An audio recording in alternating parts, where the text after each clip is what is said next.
Joining us. He's in Kirkwood right now, johnbrunner.com. He is looking to be the guy, the Republican, who faces off with Claire McCaskill in this year's election. And John Brunner, welcome to the program, sir. It's good to be with everybody this morning. I know you nailed it exactly right here this morning on a news cycle. Instead of really looking to get jobs and turn this economy around, we have these career politicians who do nothing but want to winter on a particular news cycle. And we got to get this right. You know, this is another major tax increase, and it seems as though big government has one answer: pay more taxes. And Claire McCaskill needs to reject tax increases. We need no more tax increases for anyone. This economy is so fragile, and now they're playing a political game and a news cycle game instead of seriously getting down and making these cuts permanent here so there's some stability, so businesses and farmers and all can have a plan. But anyway, the insanity reigns. It really reigns. Yeah, John Brunner, it's interesting you point out, because really the headline's going to be that President Obama is benefiting people under $250,000 a year by extending the Bush tax cuts, even though we know, of course, 1 year is nothing. But also, as you explained it, it's actually a tax increase on everybody above that. Well, it is a tax increase. And, you know, the folks that are the small businesses and farmers and ranchers and people that want to expand, want to move forward, and you said it exactly right. You know, you can't make a plan for a year, but the folks that can really add the jobs and the small manufacturing companies that can add the jobs are going to say, well, gosh, I got to pay more taxes now. So I pay more taxes or add jobs. We need jobs, jobs, jobs. This economy is really going down the hill, and we have to get some stability going here. I'm really calling on Claire McCaskill to extend the tax cuts for all folks here, and let's make it permanent. We have so much instability here in this economy and in the world markets that we need to have stability, and we have no leadership here. It's just, you know, I know we can get this country turned around. We just got to get the right people up in the Senate, the right people in the White House, and we can get our country back on track again. And, you know, John Brunner, johnbrunner.com, by the way, it's interesting you point this out. You being a person who has run a family business and has owned a business and employ people, you know, this whole year-long extension for people under $250,000, let's just say, for instance, that represents some small business people. But either way, the planning that goes into your budgets doesn't go for a year. You're 3 to 5 years out, right? Exactly right. I mean, anybody in business, you can put up a new building or expand a factory or buy new acreage on your farm. I mean, you're looking at 3 to 5 year cycles, and if it's a highly capitalized business, you're looking up to 8 to 10 years. You need to look down the road and say, if I go down this path, what is my chance of success?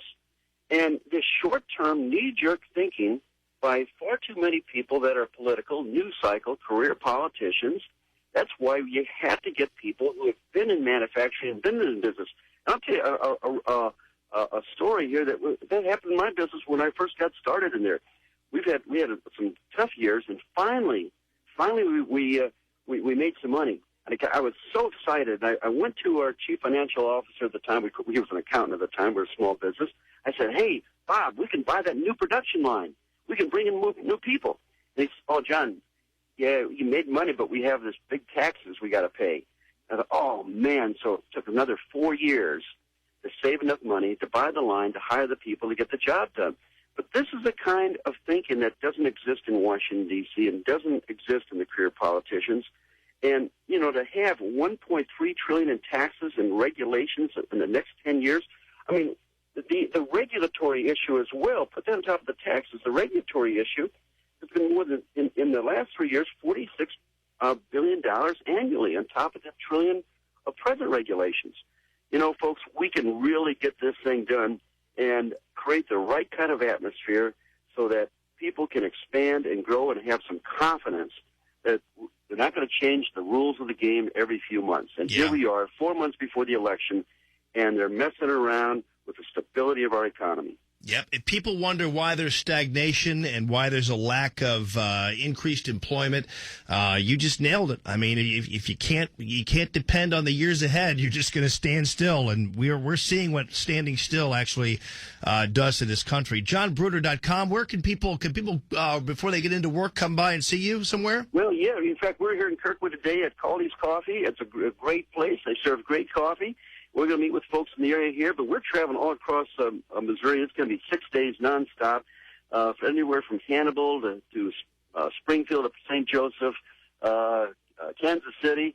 We're on a road trip here the next 30 days before the primary, and I always enjoy getting out and meeting folks and letting folks know that, hey, here's a guy who's been in the workplace, who understands these issues, who's maintained payroll, took care of vendors, took care of our associates here. We just need to expand this concept on a bigger level, and we'll get Missouri and America working again. I have to tell you, one thing that has been impressive, and I even saw this at the debate, because afterwards I couldn't find you to thank you for being part of the debate, because you were already out shaking hands with people. I mean, one thing that really has marked your campaign is that you're certainly working hard. So, I've been trying to find a substitute for hard work all these years. I couldn't find it in the Marine Corps. I couldn't find it in a manufacturing company. I'm afraid there's a close correlation between hard work and getting the job done. I think there is. Well, thank you, Mr. Brunner. Always good to talk to you. JohnBrunner.com. Best of luck to you, sir. Hey, great, and thanks again. Appreciate this opportunity. All right, no problem. You're welcome anytime. He's impressive. I mean, I honestly, every time I talk to the guy or just see him out in action, this guy is, I don't know, people have criticized me sometimes for calling somebody hungry, but this guy's hungry. There's some people in the White House now who can learn from John, because there's a way to be intense and there's a way to be energetic without being nasty. Yeah. And he does it. Yeah, and he does it from this perspective of that he's been there, he's lived it. And that's sometimes hard to beat. You can't really... he's got the whole package, business owner, Marine, because there's no such thing as an ex-Marine. Yeah, right, exactly. So, I mean, we need more guys with that kind of background. Yeah, no doubt, man.